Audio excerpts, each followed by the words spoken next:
ShrimadBhagwadGita Yoga being explained by Lord Krishna, and here he is saying in at text number 24, Aham hi sarvayajyanam bhokta cha prabhureva cha natumam abhijananti tatvena tasya vantite.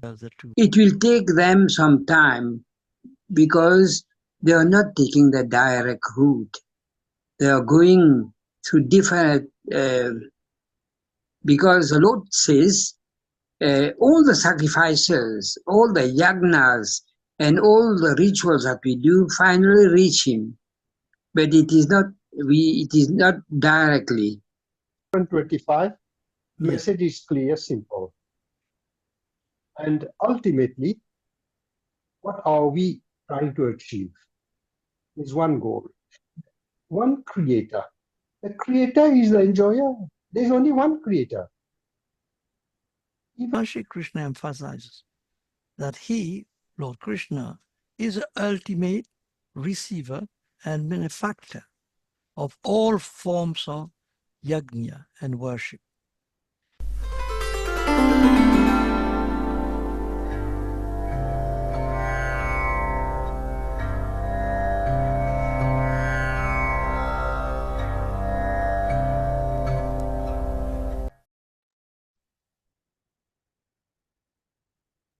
Vasudevan Sutang Devam Kamsachanurmardanam Devaki Paramanandam Krishnam Vande Jagat Guru.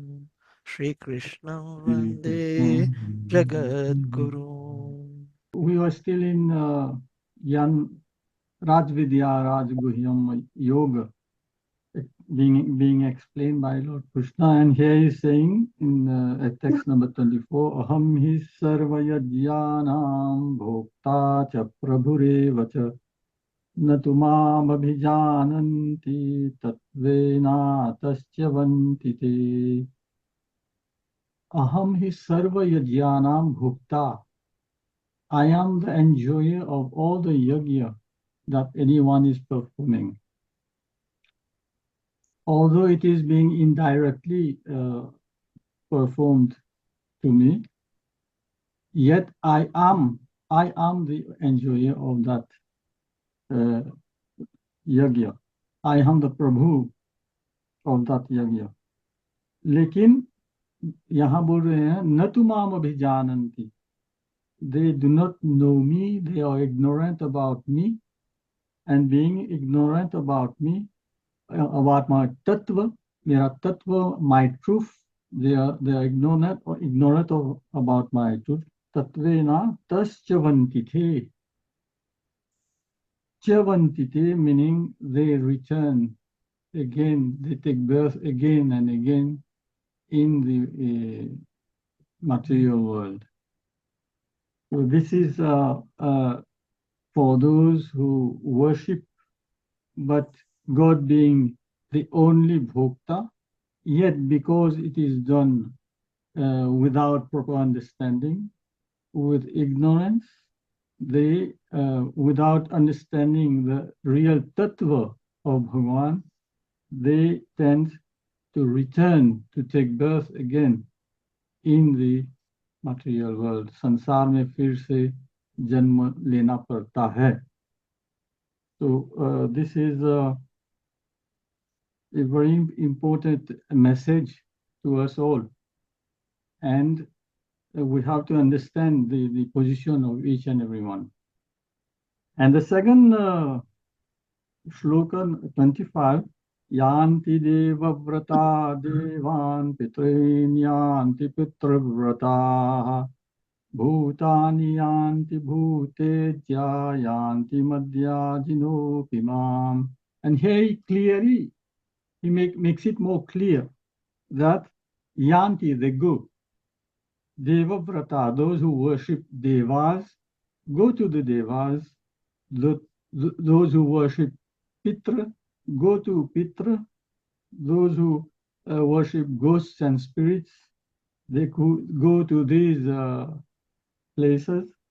But यान्ति मध्ययाजिनोऽपि माम्, मेरा जो मुझे जो भजता है, जो मेरा पूजा करता है, those who worship me, they come to me, they attain me. And so this here he has already given it explicitly how it happens, what are we worshipping, and where do we shall we be aiming at.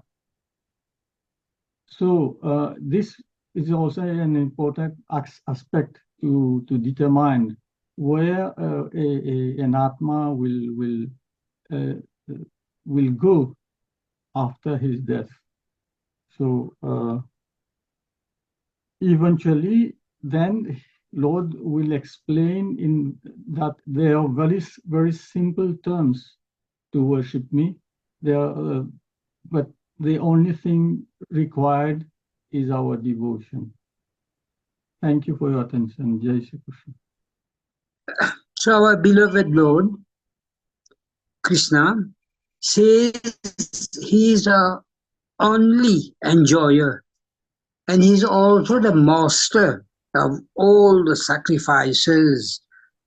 Who do not recognize his true transcendental nature have failed so far and have to return to this world. Those offering sacrifices to other demigods will get some temporary benefits, the desired goal of life. It will take them some time because they are not taking the direct route. They are going through different, because the Lord says, all the sacrifices, all the yagnas, and all the rituals that we do finally reach Him, but it is not directly. So we are not reaching the desired goal if you are praying the demigods and doing sacrifices.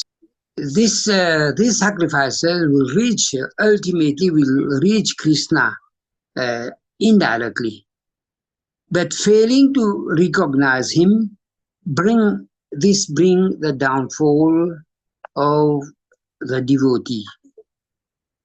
And after having enjoyed some merits, if you are praying demigods, we are going to enjoy some merits, some benefits, but we have to return to this mortal world again and again. The Lord says, those who worship demigods finally will go to the world of the demigods, because the Lord has said that at the time when we are leaving our body, the thought that we have will ultimately take us to that world. So if you are praying demigods, ultimately we are going to join the demigods. And if we are praying, we are worshipping our ancestors, we will go to that world. There's nothing wrong in remembering our ancestors. Ultimately, we have to go directly to the Lord. And there are also those who worship ghosts and spirits. So these people who worship ghosts and spirits, so they will go, ultimately they will go to that world. And reaching there is possible only through much sacrifice, prayer, chanting, meditation, and devotional service to the Lord. Jai Shri Krishna.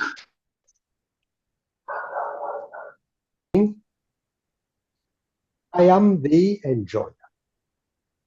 So if I am the creator, the one who creates enjoys. All the rest, they are the intermediaries, the demigods. We can go through them also.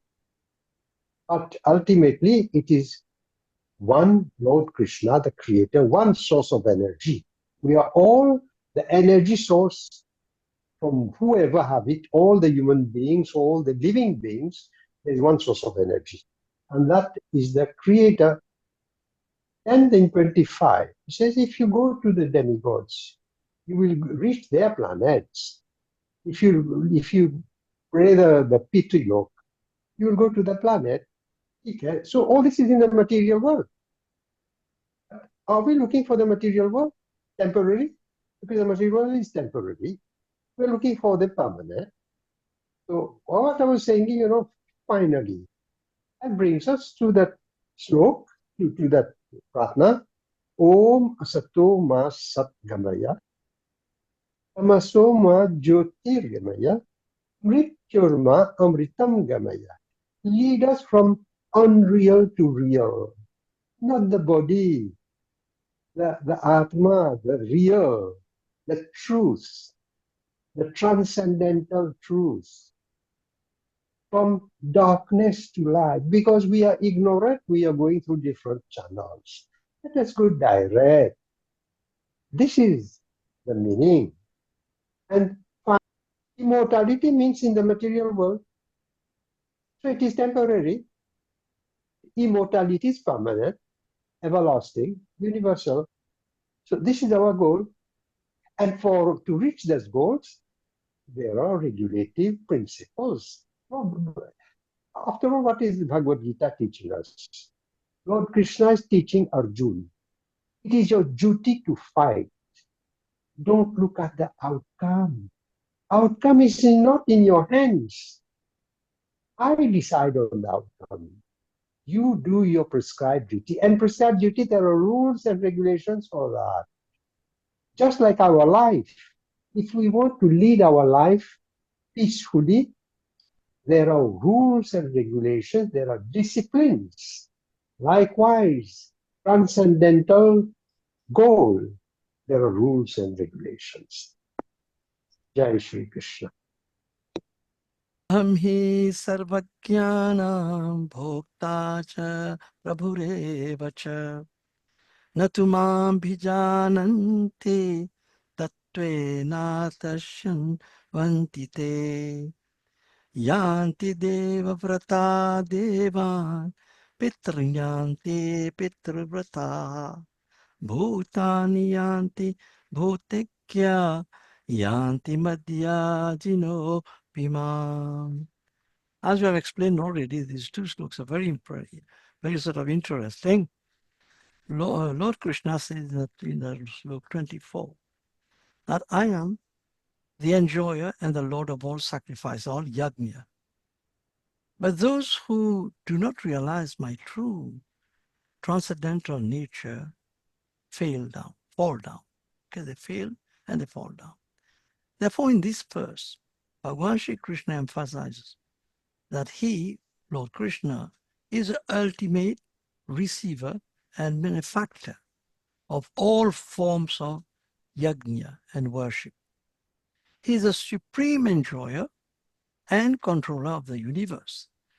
However, if people fail to recognize this divine truth and do not perform their actions with devotion towards him, they miss the ultimate purpose of life, which is spiritual growth and unity with the divine. Therefore, the verse encourages performing one's duties selflessly with surrender to the Supreme Lord, Bhagavan Shri Krishna. In the following verse now, he says, those who worship the gods go to the gods.